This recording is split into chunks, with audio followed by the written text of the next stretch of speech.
স্বামী এবং স্ত্রীর ব্যক্তিগত কিছু গোপন কথাবার্তা আছে, এই সমস্ত বিষয়গুলো অন্য কারো কাছে প্রকাশ করা যাবে না। স্বামীর গোপনীয়তা স্ত্রীকে রক্ষা করতে হবে, স্ত্রীর গোপনীয়তা স্বামীকে রক্ষা করতে হবে। তাদের সাংসারিক জীবনে, দাম্পত্য জীবনে কোন ধরনের কথাবার্তা যেগুলো প্রকাশ করলে তাদের জন্য কিন্তু বিপরীত হতে পারে, এই ধরনের বিষয়গুলো বাইরে লিক করা, প্রকাশ করা যাবে না। এটাও ইসলামের মধ্যে নিষিদ্ধ করা হয়েছে। আরেকটি বিষয় হচ্ছে ডিজিটাল গোপনীয়তা। একজন মানুষের একটা ভিডিও ফুটেজ পেলাম, আমরা ভাইরাল করে দিলাম তার অনুমতি ছাড়া, অথবা তার মানহানি করলাম। এই কারণে ইসলামের নিষেধাজ্ঞা হচ্ছে এটাই, গোপনীয়তা এমন ভাবে রক্ষা করতে হবে যাতে আরেকজন ব্যক্তি অসম্মানিত না হয়। প্রিয় নবী সাল্লাল্লাহু আলাইহি ওয়াসাল্লাম ইরশাদ করেছেন, মুসলমান ঈমানদার তো সেই যার হাত থেকে আরেকজন মুসলমান নিরাপদ থাকবে। মালিহি ওয়া ইরজিহি, আরেকজন মুসলমানের সম্পদ নিরাপদ থাকবে। ওয়া ইরদিহি মানে আরেকজন মুসলমানের মান সম্মান তার কাছে নিরাপদ থাকবে, সেই আসল মুসলমান বলা হয়েছে।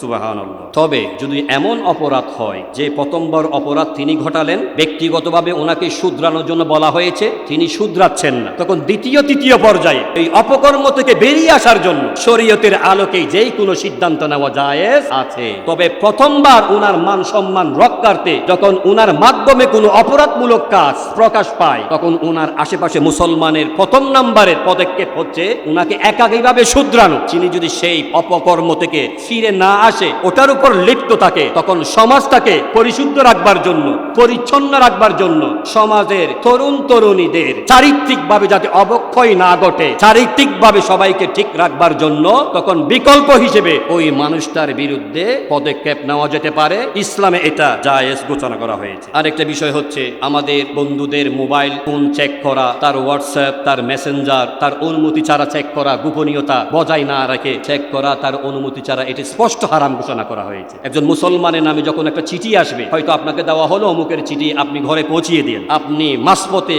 সেই চিঠির খাম চিরে ফেললেন, ভিতরে কি আছে অনুমতি ছাড়া আপনি পড়লেন, এটা কঠোরভাবে নিষেধ করা হয়েছে। এটা মস্ত বড় জুলুম বলা হয়েছে, অন্যায় বলা হয়েছে। আপনি আপনার মোবাইল ফোন চালান, কোনো সমস্যা নাই, ব্যবহার করেন। আপনার ভাই বোন, আপনার মা বাবা, আপনার বন্ধু বান্ধবী যারা আছে, তাদের মোবাইল ফোন অনুমতি ছাড়া আপনি প্রবেশ করতে পারবেন না, সেগুলো চেক করতে পারবেন না, এটাও গোপনীয়তার অন্তর্ভুক্ত। যদি আপনি অনুমতি ছাড়া প্রবেশ করেন, আপনিও জালেম হিসেবে আল্লাহর কাছে সাব্যস্ত হবেন।